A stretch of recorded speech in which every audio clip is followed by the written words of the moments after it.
One of the great things about being a father is the lessons that I get to teach my son that I didn't really get the chance to learn.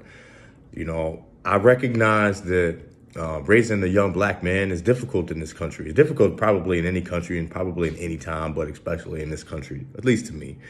But the point is that I recognize that there are certain things that he needs to know about becoming a man that I never was taught. That at 39, I'm just barely learning. And so, a case in point, you had an issue where he was at a friend's house and he broke something, and instead of telling the owner of the home, "Hey, I broke something," he told the kid he was playing with, "Don't tell nobody, shh, be quiet." And not like they're not going to notice that you just broke a light fixture and punched a hole in the wall. I didn't punch a hole, but it's a hole in the wall ultimately. And so, part of the issue that I have with my son is that, trying to get him to find his voice. I grew up not wanting confrontation a lot of times. Part of it because I knew how confrontation ended. It usually ended violently.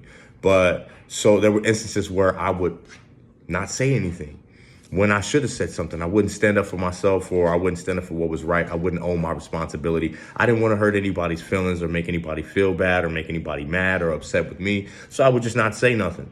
And this continued on until recent memory. I'm talking recent memory like yesterday for me. But I'm finally getting to a point to where in my life that regardless of how it may make someone feel or how I feel, that feeling that I have, and this is what I share to my son, is that feeling, that's where greatness is on the other side of that.